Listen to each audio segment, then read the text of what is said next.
told me if you're going to start somewhere, you might as well start at home. So thank you, Aunt Lily, Uncle Junie, well, Pastor Rice and Minister Rice, y'all forgive me for all that, but for giving me the opportunity. The theme for this month is Strive and Thrive. But if I could use a subtopic, it would be My Story, His Glory. As I began to prepare for this day, I pondered and pondered on which parts of my story to share. But my prayer to God was to lead me to what to say and to let the words that I share be effective, inspiring, and to inspire at least one person. I tried to go back to my earliest age that I could remember, and I believe it was age 3. I wasn't a preschool or Head Start baby, so I didn't get that early education that I now strive for parents to do. My dad stayed home and kept me in addition to his friends and other people that my mom trusted me with. I could remember my mama going off to work in the wee hours of the morning, and I didn't see her till later on to that evening, but God. I could remember the sleepless nights because of the physical abuse that my mom endured from my abusive dad, and she would get up and get us ready the next day as if nothing happened but God. I could remember, even as a young child, saying, Lord, why? We grew up not having much material assets and money, but rich in love from my mom and her family. I believe we are here today by God's grace and prayers that were prayed over our lives. To fast forward to my high school years, my sister was off in college and became a mom. My mama, being who she is, didn't want her to miss the opportunity to finish college and decided to bring the baby home with us. Hold on, I lost my place. Again, I was in high school. My mama was working third shift, which left me at home with the baby at night. If that wasn't the best birth control ever. So that's why I probably had Carter in my close to my 40s.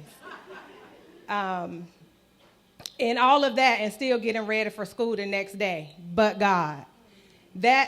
I remember one morning coming from school, and my mom and Aunt Brenda was standing in the yard. All that day at school, my friends and I have been talking about how we were going to hang out at Pizza Hut when we got out of school. I was so excited to get home and asked my mama, could I go? And I don't even know if her Aunt Brenda remembered this. But they were standing in the yard, and I said, Mama, can I go to Pizza Hut with my friends? And she said, no, you know you got to keep Deja. You can't go, and I got to work.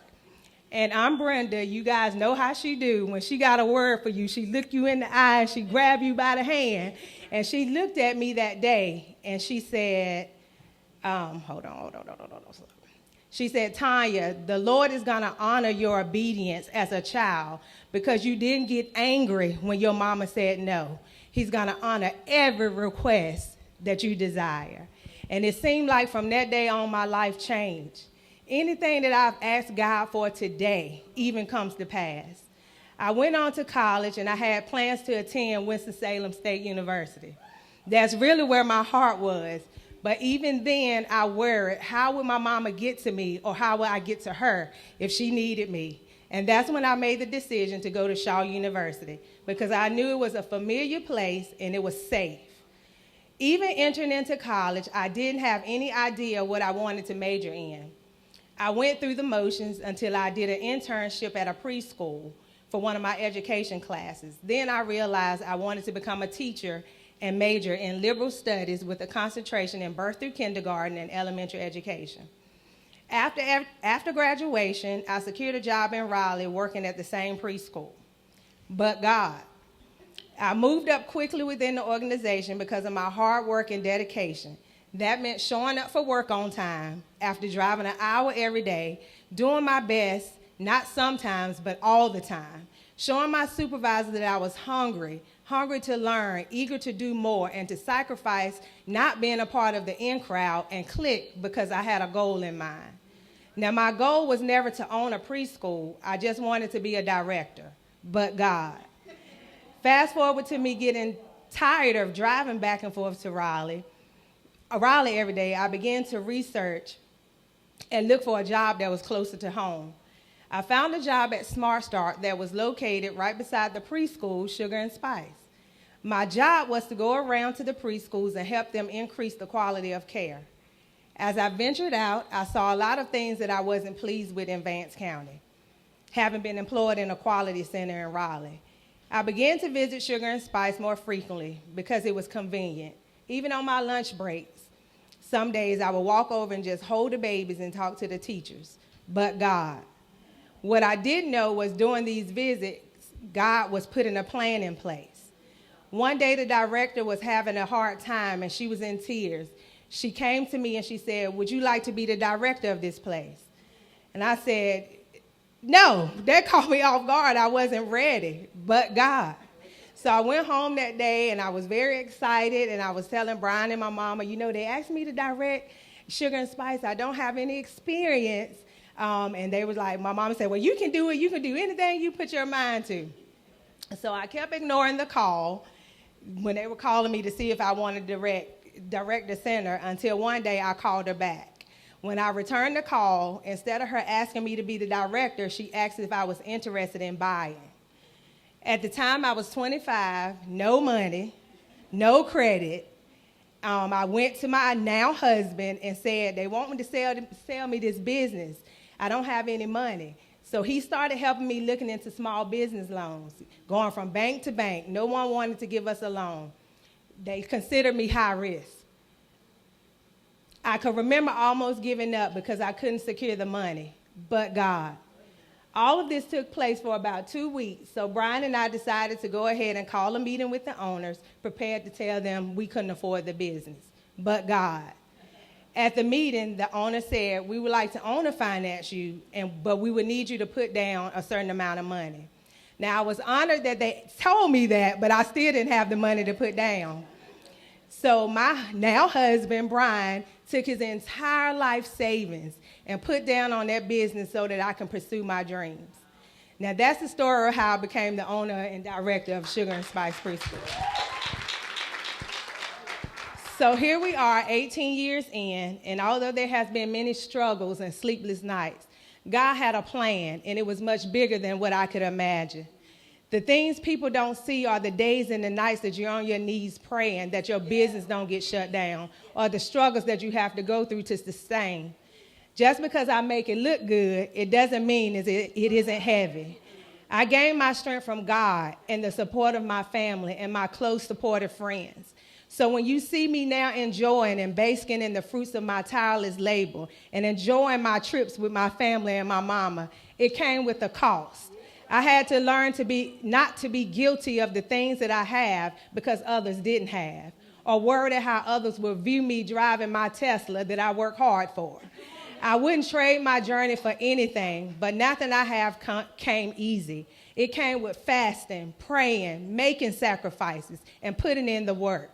So some of you may wonder why I praise my family so much and why I give my aunts and uncles when I can. I never forget where I came from. It was because of their prayers and their sacrifices to help my mama when she couldn't even help herself. I often tell people when you are sincere, humble, love God, show respect for your parents, superiors, and those around you, somebody will notice. Somebody will say, "Let me help that child," just like they did me. So I stand before you today not only a preschool owner, but a real estate company owner, a home care agency owner that will open next month, a nonprofit for school-aged children that are underserved, vice chair of the founding board of Warren Yes, the proposed charter school in Warren County that will serve ages birth through 12. A lot of the people have no idea that I have these streams of incomes because I don't boast or brag about anything that I have, but I give it all to God. And once I receive these assets, I immediately dedicate it back to Him. There was a time when I would call my family to pray over my house, pray over my business. But now that I have matured, I know how to go to God myself and show Him that He can trust me with the wealth. He can trust me with the riches. When I receive income from my companies, I pay my tithes, not only from my personal, but from my business. So if you want God to bless you, you got to show Him. Pay your tithes, pay from your business and your individual income. So I stand before you today to encourage you that if you don't have a relationship with God, get one. You don't have to pray a long prayer. It don't have to be sad and long and drawn out. I can remember the words that I used to pray as a child, and it was simple as, God, help me. God, keep me. God, let me sleep tonight. So now as an adult, my lack of sleep or getting up in the middle of the night hits different. I'm up praying, seeking God for my next move, my next assignment, thanking him for keeping me, keeping my family, and always working on the next thing to bring wealth into my household. I never liked school as far as studying and doing work. However, now I'm hungry to learn, to read the next novel, or to read a book that would take me to the next level. One thing that people can't take from you is your knowledge.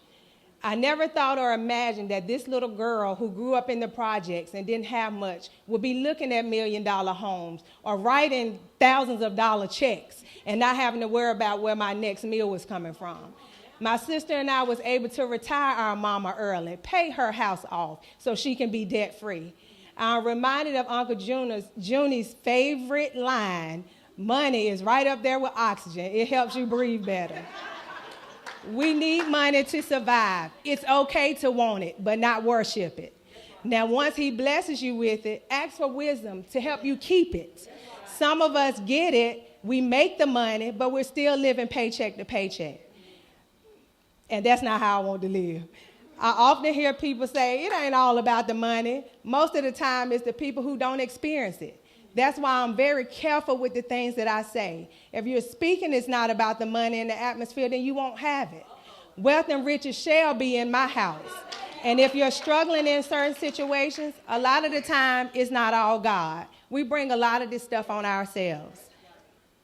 But we have to pray constantly to re-examine ourselves. What am I doing? What can I do to change? What can I do to fix it? I'm constantly watching numbers. I hated numbers in school. But now I love watching numbers. I love to shop. So in order for me to shop, I have to shop. I have to make money so that I can shop. All of this is only possible because of God's plan for my life and putting in the hard work. I also encourage you to seek God for his plans for your life. Be specific. I can testify about a few things, and one of them is my husband. I remember saying, God, don't let me get nobody like my daddy. Somebody that will work hard and support me. At the time, I didn't know what to ask God for, but I knew I wasn't going to settle for less. Now I have made mistakes, and I'm not perfect, but I'm glad his mercies are new every morning. Just on last week, we had a chance to witness God heal my mama right in front of our eyes. And if you've never witnessed somebody dying or not even know that their body is shutting down, it's scary. Because one minute you're up and the next minute she's losing movement in one side of her body, her color's leaving her body. And I remember Deja coming like, get in here. And when she did that, I immediately texted the family and I said, y'all need to pray because something is happening to my mama. Within 45 minutes, Deja and I were able to witness her color coming back, her mouth shifting back in place, her body straightened up. So like if you've never experienced God, I understand if you're having a hard time, but if you've experienced him, you know what he can do for you. Also, one of the other testimonies that quickly come to mind is my baby. He and his dad was outside trimming trees. It's probably about a month ago or over a month ago, and he had a hedge trimmer, and it actually cut his finger. And he had a little piece of his finger that was left hanging. And I told my mom I heard him scream in the house, and I paused. And then I was like, well, no, Brian's outside, he okay. So I kept on cleaning, doing whatever, and I heard that piercing scream again. And I got up, and God allowed me to stay calm. And I said, God, whatever it is, fix it. And so they came in the house. He had a glove over his hand, but it was blood, and nobody had seen what the finger looked like. I took the glove off, and I was like, Lord have mercy, call 911. And so, they got him, and they were scared that they were not going to be able to save his finger, but they did. And they were telling us all these things that he probably wouldn't see the results of the finger healing until October. But today, his finger is full intact. nail growing back, and he can move it. So we're really excited what God can do. So I've seen his works, and I would be crazy not to trust him.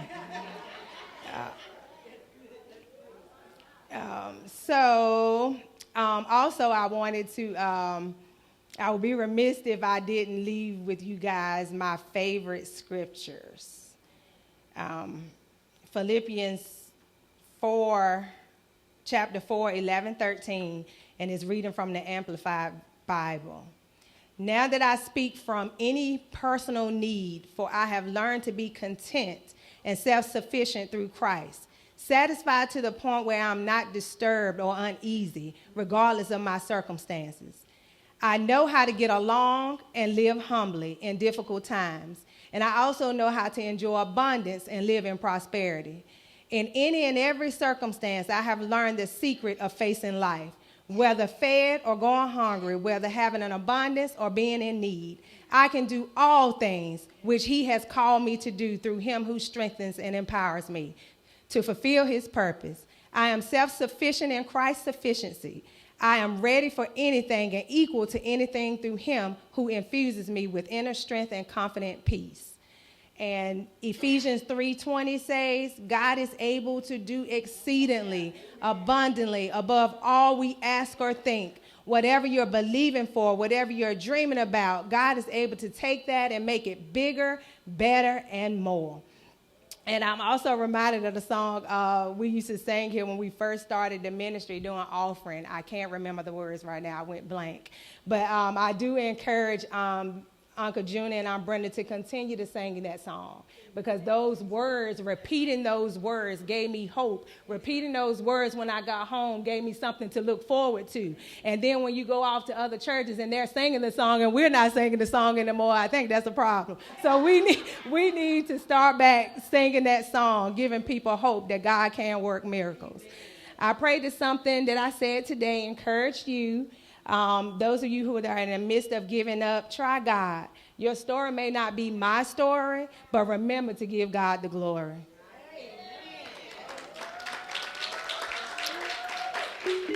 Oh, yeah. I did want Michael to play this song because I hadn't heard this song in years, and I can't sing, so I wanted to play. I wanted to play this song. So if you know it, stand up and sing it along.